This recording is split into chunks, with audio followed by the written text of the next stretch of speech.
तत्वदर्शी जिज्ञासुओं को और गीता प्रेमियों को मेरी ओर से और मेरी संस्था डूवर्स पैराडाइज फाउंडेशन की ओर से सादर जय श्री कृष्ण। आज हम वर्तमान युग में आध्यात्मिक चिंतन की श्रृंखला के तहत गीता के द्वितीय अध्याय के श्लोक संख्या 71वें की व्याख्या करेंगे।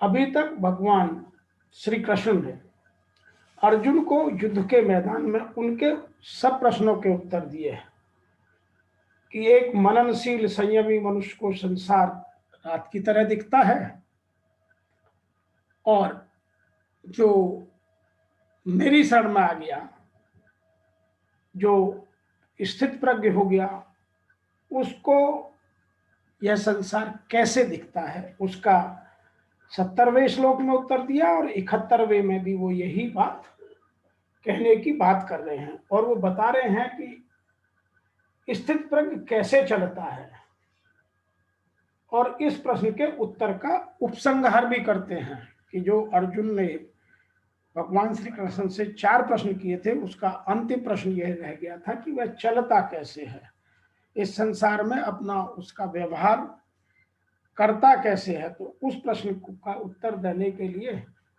भगवान श्री कृष्ण ने गीता में कुछ इस तरह से अर्जुन को समझाने का प्रयास किया है। विहाय कामान ये सर्वान पुमान चरति निस्पृह निर्मम निरंकार स शांतिम अधिगच्छति। जो पुरुष संपूर्ण कामनाओं को त्याग कर अर्थात छोड़कर, उनसे दूर होकर, ममता रहित, ममता से अलग होकर, अहंकार रहित, अहंकार को छोड़कर, गर्व को छोड़कर, घमंड को छोड़कर और स्पृहा रहित हो जाता है, वह विचरता है, घूमता है, वह शांति प्राप्त करने योग्य होता है। वह व्यक्ति स्थित प्रज्ञ हो जाता है। That man attain peace who gives up all his desires, is without any craving, is unattached and without pride। अर्थात वह 4 चीजों को छोड़ देता है, संपूर्ण कामनाओं को, संपूर्ण ममताओं को, संपूर्ण तरह के अहंकारों को और स्पृहा को, इन 4 चीजों को वह छोड़ देता है। तब वह इस संसार में एक स्थित प्रज्ञ व्यक्ति की तरह सबको दिखाई देता है। वह सबके साथ यही आचरण, यही व्यवहार करता है। जिसको समझने के लिए हमें इस बात को ठीक से समझना है तो इसकी व्याख्या को, एक एक शब्द को पकड़ना पड़ेगा। विहाय कामान्य सर्वा पुण्यश्चरति निस्पृह। अप्राप्त वस्तु की इच्छा का नाम कामना है। स्थित प्रज्ञ महापुरुष संपूर्ण कामनाओं का त्याग कर देता है। कामनाओं का त्याग कर देने पर भी वह शरीर के निर्वाह मात्र के लिए देश, काल, वस्तु, व्यक्ति, पदार्थ आदि की जो आवश्यकता दिखती है, अर्थात जो वह कार्य करता है, जो दिखता है, वह उन चीजों को अपने आप को अलग करता है। उसी का नाम स्पृहा है। स्थित प्रज्ञ पुरुष इस स्पृहा का भी त्याग कर देता है। कारण है कि जिसके लिए शरीर मिला था और जिसकी आवश्यकता थी, वह उस तत्व की प्राप्ति उसको हो गई, वह आवश्यकता पूरी हो गई। अब शरीर चाहे रहे या न रहे, शरीर निर्वाह हो या ना हो, इस तरफ से वह बेपरवाह हो जाता है। यही उसका निहि स्पृह होना है। अर्थात स्पृहा रहित वह व्यक्ति है जिसको ना इस शरीर की चिंता है, ना इस संसार की चिंता है। निस्पृह होने का अर्थ यह नहीं कि वह निर्वाह की वस्तुओं का सेवन करता ही नहीं, वह निर्वाह की वस्तुओं का सेवन भी करता है, पथ्य कुपथ्य का भी ध्यान रखता है। अर्थात पहले सावधान अवस्था में शरीर आदि के साथ जैसा व्यवहार करता था वैसा व्यवहार अब भी करता है, परंतु शरीर बना रहे तो अच्छा है, जीवन निर्वाह की वस्तुएं मिलती रहे तो अच्छा है, उनके भीतर से कोई परवाह नहीं होती। यदि नहीं भी मिले या उनमें कोई अंतर भी आ जाए तो उसके लिए वह विचलित नहीं होता। इसी अध्याय के 55वें श्लोक में प्रजहाति यदा कामना वारसा, पदों से कामना त्याग की जो बात कही थी वही बात यहाँ भी है। विहाय कामान्य है सर्वान, पदों से कही है। इसका तात्पर्य है कि कर्म योग में संपूर्ण कामनाओं का त्याग किए बिना कोई स्थित प्रज्ञ हो ही नहीं सकता, क्योंकि कामनाओं के कारण ही संसार का साथ जुड़ा हुआ है। यदि संसार से अपना साथ छोड़ना है, इस संसार में रहकर आप अपनी कामनाओं को छोड़ दीजिए, संसार में रहते हुए आपका संसार छूट गया। कामनाओं का सर्वथा त्याग करने पर संसार के साथ कोई संबंध रह ही नहीं जाता है। आगे लिखा है, निर्मम है, स्थित प्रज्ञ पुरुष ममता का सर्वथा त्याग कर देता है। मनुष्य जिन वस्तुओं को अपनी मानता है वे वास्तव में अपनी है नहीं, प्रत्युत संसार से मिली हुई हैं, और मिली हुई वस्तु को अपनी मानना सर्वथा भूल है। यह भूल मिट जाने पर स्थित प्रज्ञ वस्तु, व्यक्ति, पदार्थ, शरीर, इंद्रिया आदि से ममता रहित हो जाता है। निरअहंकार है, यह शरीर मैं हूं, इस तरह से तदात्म मानकर अहंकार करना उचित नहीं है। स्थित प्रज्ञ में यह अहंकार रहता ही नहीं। शरीर, इंद्रियां, मन, बुद्धि आदि सभी किसी प्रकाश में दिखते हैं, और जो मैंपन है वह उस किस प्रकाश का भान होता है। अतः प्रकाश की दृष्टि से शरीर, इंद्रियां, मन, बुद्धि, अहंता, अहंता मीन्स मैंपन, ये सब दृश्य हैं। दृष्टा दृश्य से अलग होता है, यह नियम है। ऐसा अनुभव हो जाने से स्थित प्रज्ञ निरंकार, निरअहंकार हो जाता है। स शांति अधिगच्छति, स्थित प्रज्ञ शांति को प्राप्त होता है। कामना, स्पृहा, ममता और अहंता से रहित होने पर, आप बार बार इन चार चीजों पर ध्यान दें, कामना, स्पृहा, ममता और अहंता से रहित होने पर शांति आकार में रहता है और सदैव शांति को प्राप्त होता है। ऐसी बात नहीं है कि प्रत्युत शांति तो मनुष्य मात्र को स्वतः सिद्ध है। केवल उत्पन्न एवं नष्ट होने वाली वस्तुओं से सुख भोगने की कामना करने से, उनसे ममता का संबंध रखने से अशांति हो जाती है। जब संसार की कामना, स्पृहा, ममता और अहंता सर्वथा छूट जाएगी, तब स्वतः सिद्ध शांति का अनुभव होने लग जाएगा। इस श्लोक में कामना, स्पृहा, ममता और अहंता, इन चारों में अहंता मुख्य है। कारण है कि अहंता के निषेध से सबका निषेध हो जाता है, अर्थात मैंपन ही नहीं होगा तो मेरापन कैसे रहेगा। कामना करेगा कौन और किसके लिए करेगा, ममता करेगा कौन और किसके लिए करेगा। जब निरअहंकार कहने मात्र से कामना आदि का त्याग करके उसके अंतर्गत आ जाता है, तो फिर कामना आदि के त्याग का वर्णन क्यों किया। इसका उत्तर यह है कि कामना, स्पृहा, ममता और अहंता, इन चारों में कामना स्थूल है। कामना से सूक्ष्म स्पृहा, स्पृहा से सूक्ष्म ममता और ममता से सूक्ष्म है अहंता।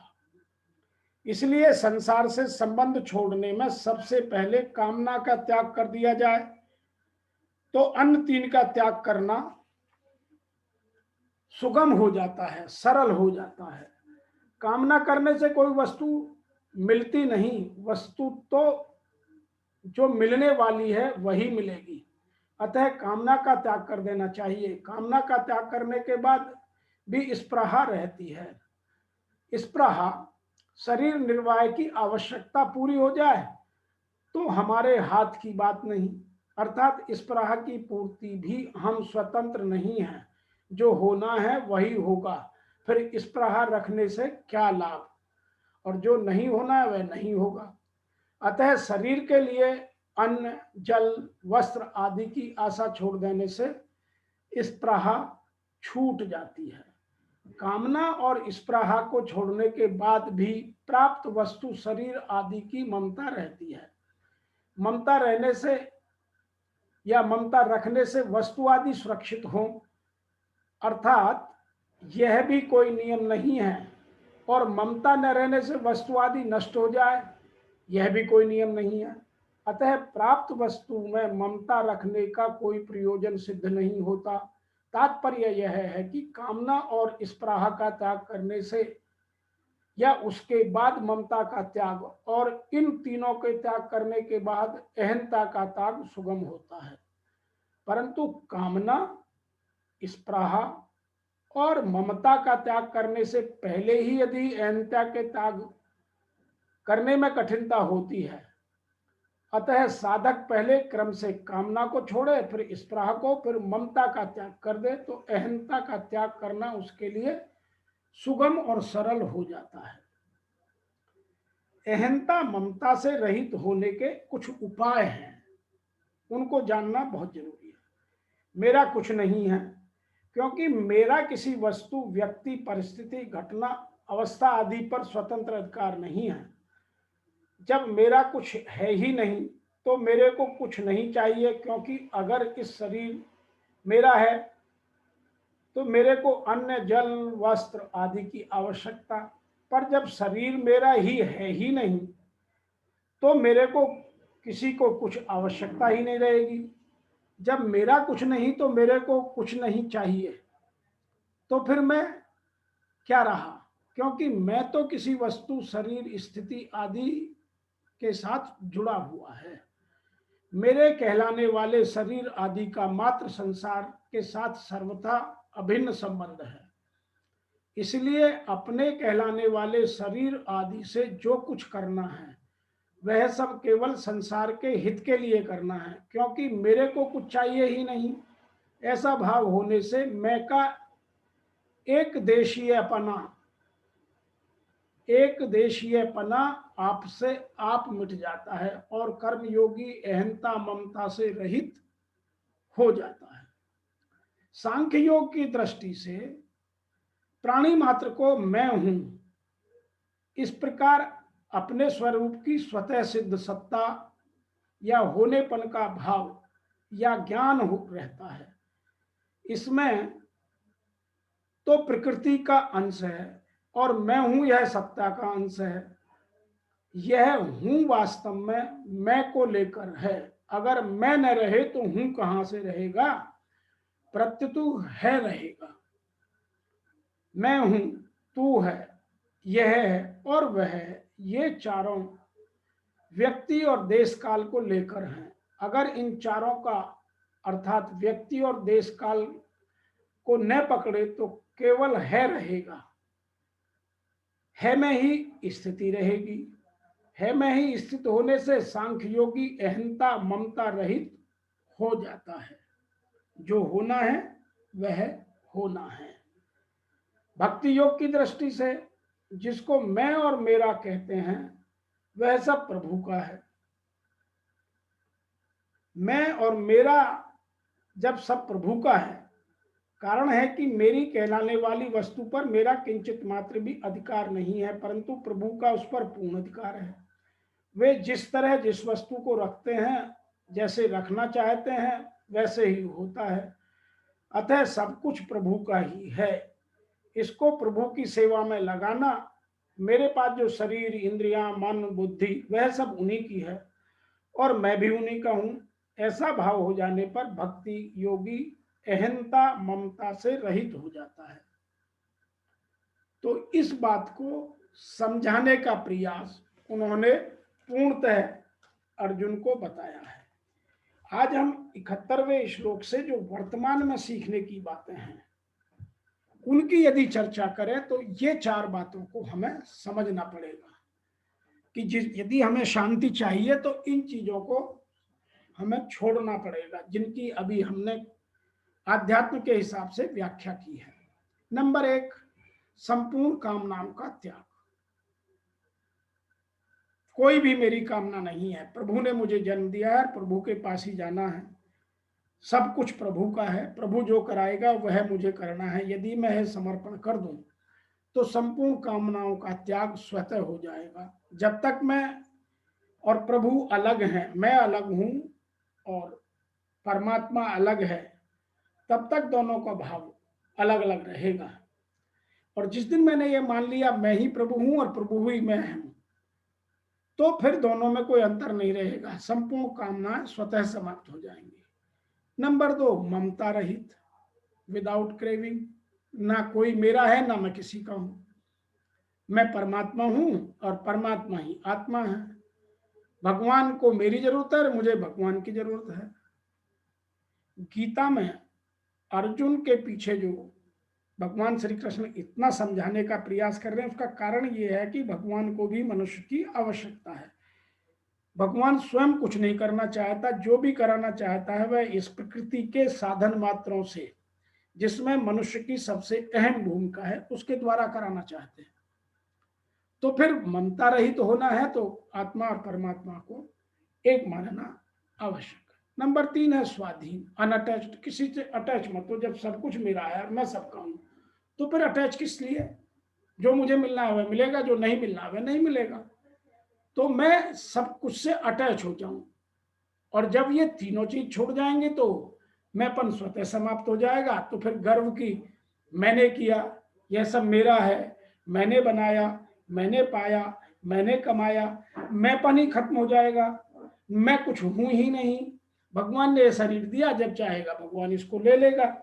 हम यदि इतना समर्पण कर देंगे तो इन 4 चीजों को जानने के बाद हमें पूर्ण शांति मिलेगी और हम पूर्ण स्थित प्रज्ञ की तरह इस दुनिया में जीवन निर्वाह करते हुए, अपना आनंद के साथ जीवन बिताते हुए भगवान की शरण में स्वतः चले जाएंगे। आज के इस श्लोक की व्याख्या में इतना ही। फिर आपसे शीघ्र मिलते हैं जो द्वितीय अध्याय का अंतिम उपसंहारात्मक श्लोक है उसकी व्याख्या के लिए। तब तक के लिए आपको मेरी ओर से और मेरी संस्था डूअर्स पैराडाइज फाउंडेशन की ओर से ओम नमो भगवते वासुदेवाय नमः।